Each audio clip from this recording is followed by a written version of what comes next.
Desde que assumiu o poder, o governo do presidente Bolsonaro praticamente dobrou o número de militares em cargos estratégicos nos vários escalões.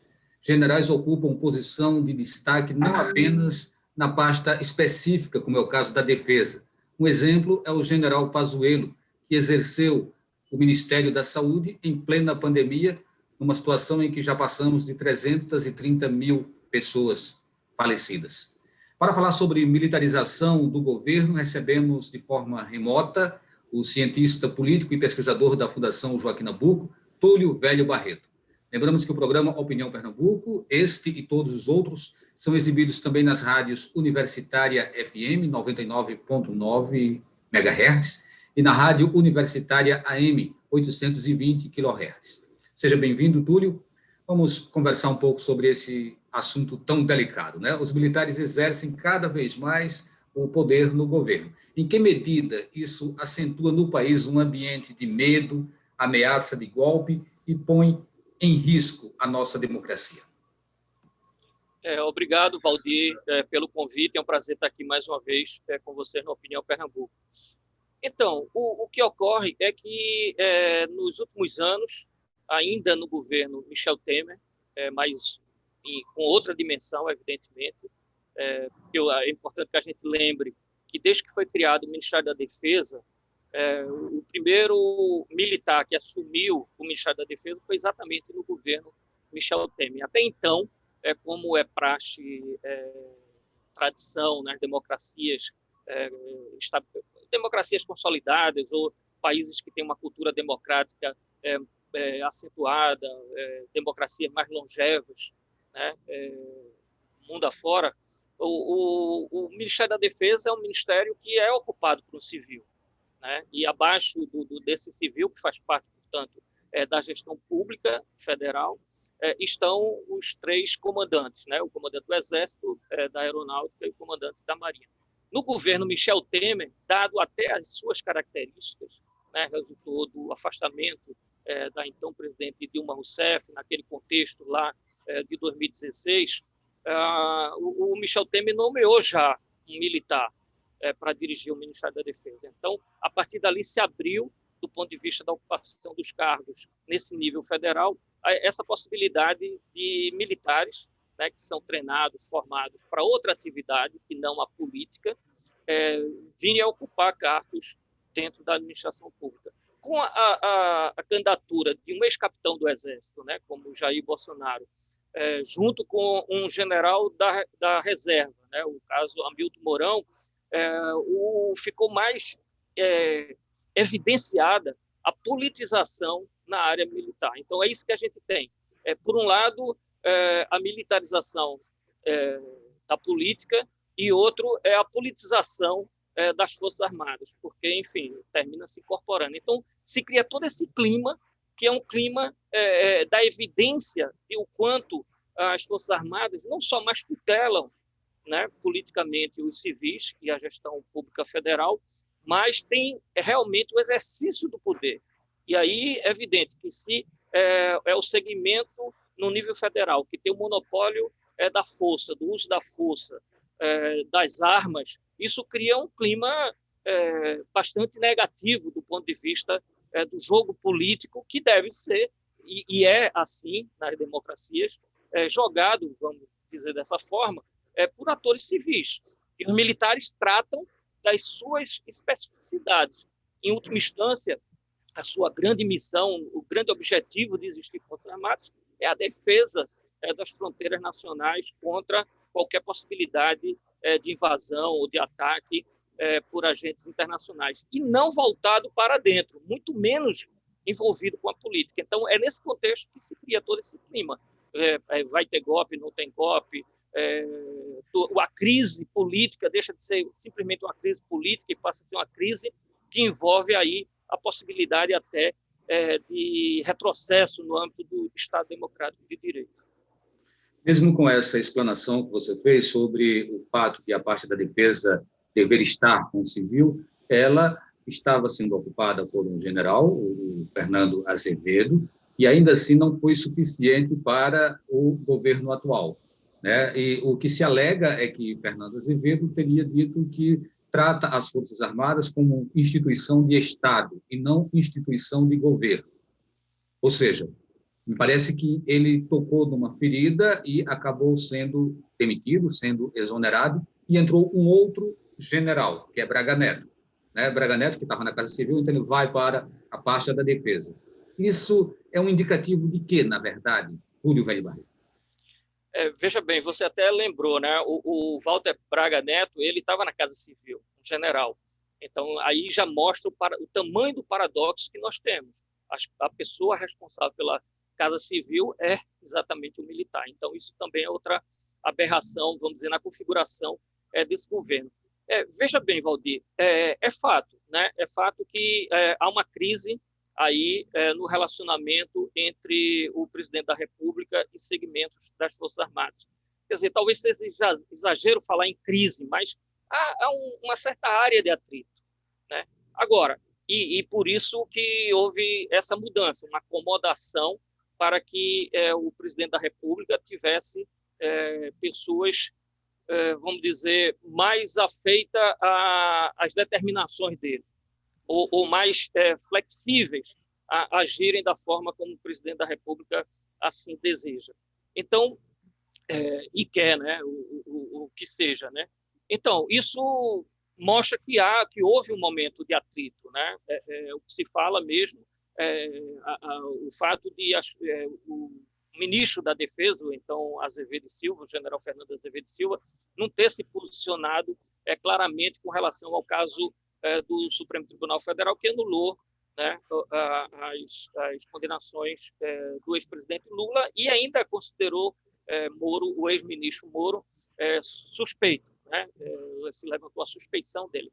Então, assim como o general Vilas Boas, né, às vésperas do julgamento do habeas corpus do ex-presidente Lula no Supremo Tribunal Federal, junto com a cúpula militar, que são exatamente esses militares que também estão se acomodando agora no governo, e os que saíram, decidiram que haveria necessidade de ter um Twitter, lançar um Twitter, uma mensagem que pressionasse o Supremo Tribunal Federal no sentido de não conceder o habeas corpus do ex-presidente Lula, apesar da Constituição Federal garantir a não prisão em segunda instância, e que depois o Supremo reviu essa posição. Então, esses militares, eles vêm participando do governo, mesmo que agora haja algum tipo de atrito entre a condução do Jair Bolsonaro e esses militares que saíram, enfim, por essas razões que eu já coloquei.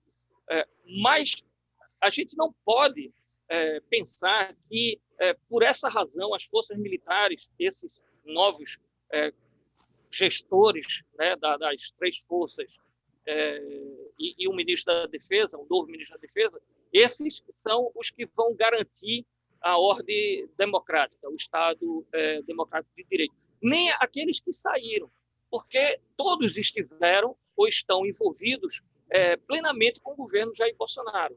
Então, eu não entendo que seja uma crise que demonstre assim, não, as Forças Armadas agora estão tomando uma posição contrária ao presidente, portanto, eles estão preocupados com a questão institucional, né? Dizendo que, bom, as Forças Armadas são corporações do Estado, né? E não de um governo. Portanto, não pode se comprometer com o governo de tal maneira que expõe as Forças Armadas. Mas elas já estão expostas, mais do que elas estão expostas, é impossível, porque elas são esse governo. Quer dizer, esse não é um governo tutelado por militares, é um governo formado por militares. Então, esse é um atrito evidente e que aí coloca isso que você perguntou, né, na primeira questão, cria-se esse clima, vai ter golpe, não vai ter golpe, os militares estão a favor e estão contra. Quer dizer, esse debate é um debate que demonstra o quanto houve uma militarização da política, né?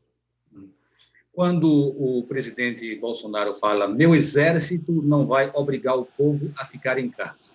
Quer dizer, tem duas coisas aí que a gente pode analisar. Um é o fato dele utilizar o pronome meu, né? Meu exército. O exército como se não fosse uma instituição do Estado, mas sim uma instituição do governo dele, que ele tivesse total autonomia sobre isso. Depois, é uma ameaça de colocar esse exército sobre aqueles que não estariam em sintonia com o seu modo de pensar. Gostaria de passar a bola para você, né? Qual a análise que você faz disso? Veja bem, o discurso daqueles que saíram do governo tem a ver com essa questão de considerar meu exército ou não. Né? Então, esses aí, os generais que saíram e outros militares, o brigadeiro e da Marinha, né? Enfim, colocaram essa questão de que as Forças Armadas são forças de Estado, quer dizer, são organismos de Estado e não de governo. Então, isso, de certa forma, coloca em xeque essa ideia de meu exército, né, como o Jair Bolsonaro, o presidente da República, chama. Né? Mas mesmo depois que esses militares se afastaram do governo, ele continua chamando de meu exército. Né? Então, isso tem por trás o discurso de que ele teria um controle sobre as Forças Armadas, sobretudo em relação ao Exército, e teria condições de colocar o Exército na rua, se necessário fosse, e aí ele cria esse clima de ameaça, além de contestar uma decisão do Supremo Tribunal Federal, né, que os outros entes federativos têm também possibilidade de agir com relação ao combate à crise sanitária. Então, há uma narrativa ou um discurso, né, feito pelo Jair Bolsonaro que por um lado, como você chama a atenção, quer dizer, por um lado, mostrar que é ele que manda, né, e essas mudanças têm esse sentido, né, também, de demonstrar que ele está no comando. Né, e, por outro lado, essa coisa de ameaçar, né, essa tentativa de criar um clima sempre de ameaça. Se você tem pairando sobre a sociedade uma possibilidade de ruptura da ordem democrática com uma intervenção militar, isso cria uma crise política, isso cria uma crise institucional, ou alimenta a crise política já existente, a crise institucional, né, e coloca a sociedade sob ameaça. Né? E, não só a oposição, atores políticos, mas a sociedade sob ameaça. Túlio, você poderia fazer uma avaliação do que seria o artigo 142, que supostamente daria poderes para as Forças Armadas intervirem em outros poderes, que inclusive ele de vez em quando ele é utilizado, né? O presidente, como se fosse uma carta na manga, ele tenta tirar esse artigo para dizer, olha, eu tenho poderes, isso seria constitucional. Sim, claro. Veja só, a transição democrática no Brasil, ela preservou o status quo dos militares, e aí de respeito à questão salarial, como é tratada, a questão previdenciária, e também o status como um ator importante, até, inclusive, do ponto de vista político. A anistia perdoou aqueles que foram responsáveis pelos crimes cometidos em nome do Estado. A Lei de Segurança Nacional foi mantida, né? E as polícias militares estaduais, elas foram mantidas, né? Elas que são uma força, correspondem a uma força militar voltada para dentro do país, e é um resquício do autoritarismo. E o artigo 142, ele foi formulado de tal maneira que preserva uma certa ideia de que as Forças Armadas são o poder moderador no Brasil. Assim como no Império havia o imperador e ele exercia o poder moderador, com o estabelecimento da República, que teve a participação ativa, né, das Forças Armadas, né, a República ela é estabelecida a partir de uma ação militar. Então, o artigo 142 termina o arranjo que foi feito no processo constituinte, permitindo uma leitura, para quem quer fazer esse tipo de leitura, que cabe às Forças Armadas intervir para resolver conflitos sociais, etc. Mas a gente não tem isso, inclusive. Né? Já é um absurdo esse tipo de artigo que permite uma leitura de que é o poder moderador. Outro, essa leitura que é feita por interesse aí dos militares e daqueles que querem o estabelecimento de um regime autoritário. Então, enfim, né, o artigo 142 termina permitindo essa leitura, mas é uma leitura equivocada. Né? porque, enfim, não cabe às Forças Armadas intervir para resolver, por exemplo, um conflito na área política. Mas a gente sabe que desde o lançamento da candidatura de Jair Bolsonaro no clube militar, as Forças Armadas passaram a atuar fortemente na política no país. A gente faz agora o primeiro intervalo, Túlio, e daqui a pouco a gente volta falando sobre militarização do governo, né? Lembrando que nós estamos falando exatamente sobre esse tema e o programa Opinião Pernambuco também é exibido nas rádios Universitária FM e Universitária AM.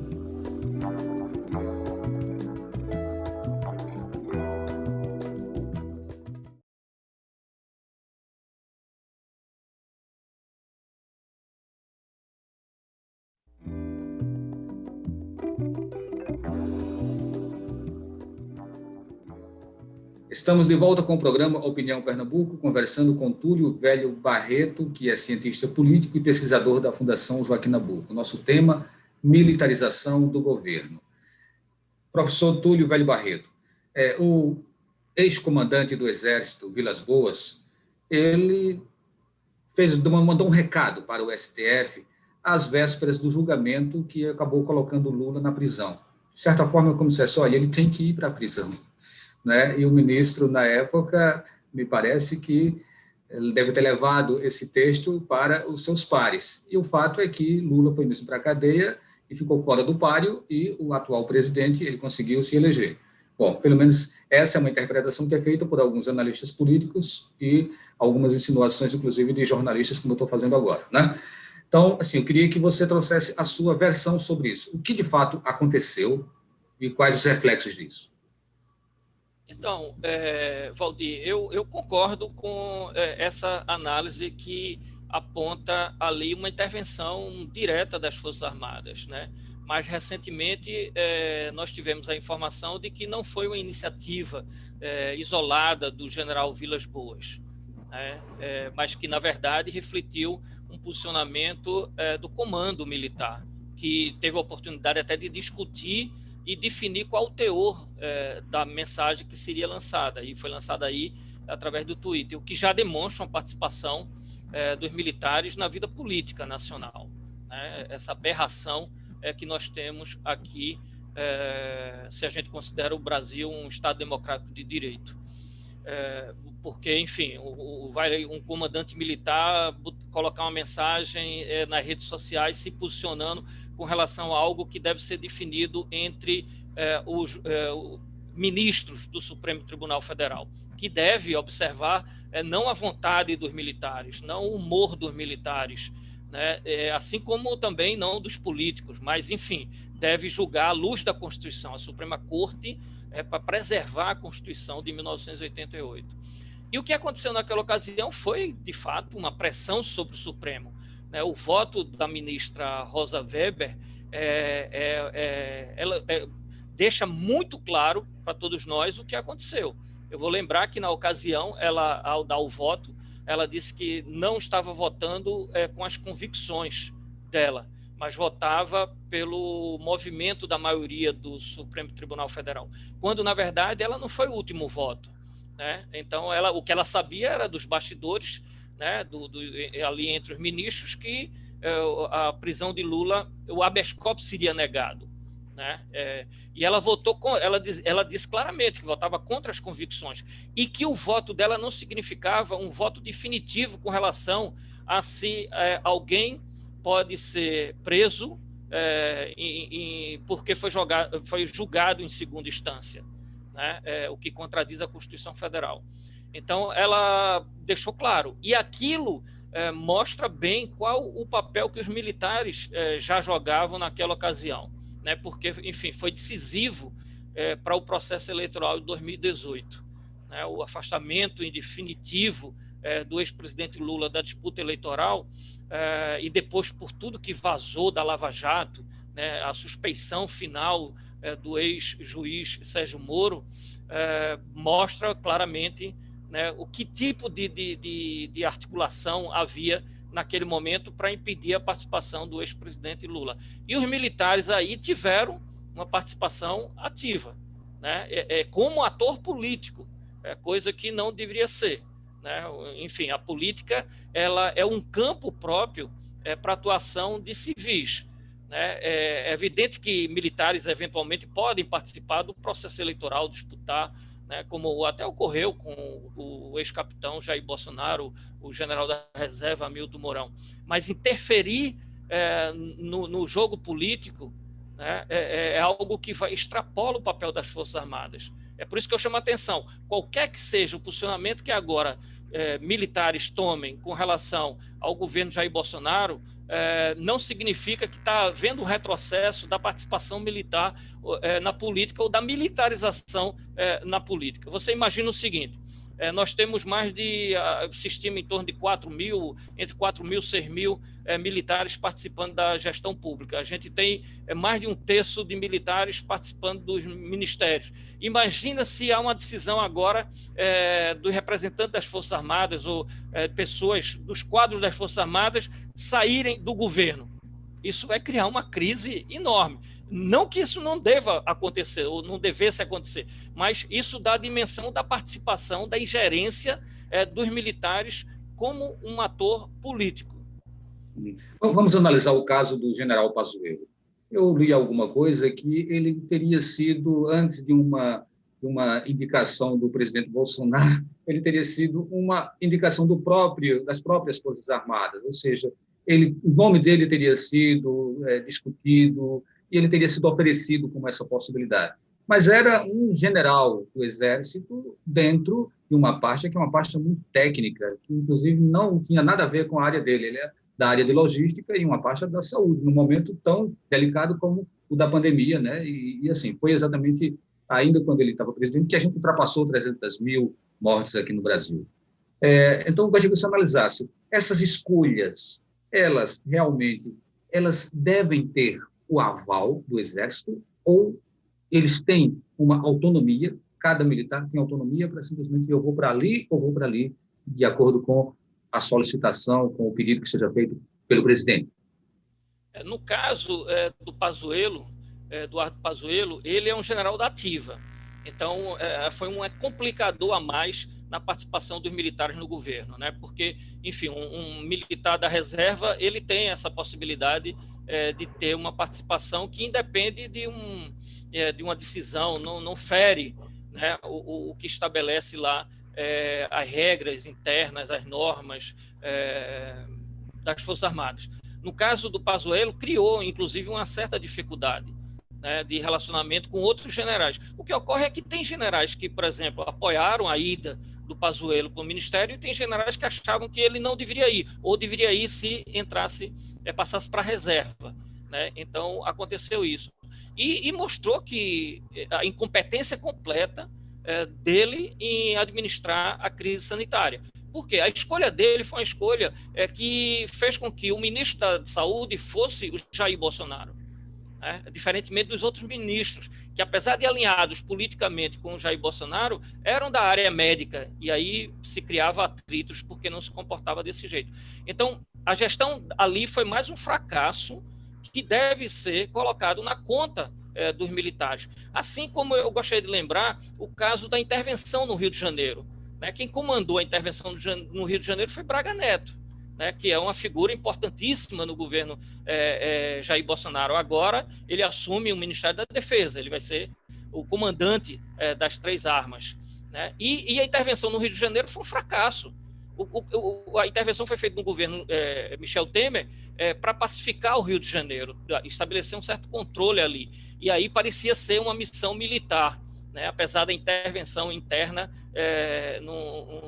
em algo que diz respeito além da questão da violência, é uma questão social, né? Mas foi tratado como algo que as Forças Armadas é que deviam participar. E eu lembro que o Mourão, Hamilton Mourão, vice-presidente da República, inclusive chegou a falar com desdém do comando do Braga Neto no Rio de Janeiro, né? Chamando a atenção de que a intervenção deveria ser uma intervenção militar e não se submeter a um comando civil. E naquela ocasião ele, inclusive, defendia que houvesse mesmo uma intervenção militar mais ampla no país para resolver aquele tipo de coisa. Então, isso mostra que essa participação tem sido uma participação não só cara à sociedade, cara do ponto de vista político, mas é caro também às Forças Armadas, porque ela não cumpre a sua missão constitucional. Professor Túlio Velho Barreto, nós temos agora 1 minuto para encerrar o programa e eu deixo para as suas considerações finais, né? O que nós podemos esperar? Nós devemos nos assustar ou não? Ou a gente precisa continuar confiando na democracia? Bom, confiar na democracia a gente deve ser sempre, né? E, sobretudo, defender o Estado democrático de direito. Agora, a gente vive, sem dúvida, Valdir, um momento de muita crise, né? Que não é só uma crise sanitária, é uma crise política, é uma crise institucional, é uma crise econômica, né? E por trás a gente tem essa crise que é uma crise que diz respeito mesmo à possibilidade ou não de manutenção da democracia ou o tipo de democracia que a gente quer, né? A democracia deve ser aquela da Constituição Cidadã, que refuta o autoritarismo e ditadura nunca mais. Ok, então nós agradecemos a sua participação. Conversamos com Túlio Velho Barreto, que é cientista político e pesquisador da Fundação Joaquim Nabuco. A Opinião de Pernambuco de hoje fica por aqui e a gente se encontra em um próximo programa.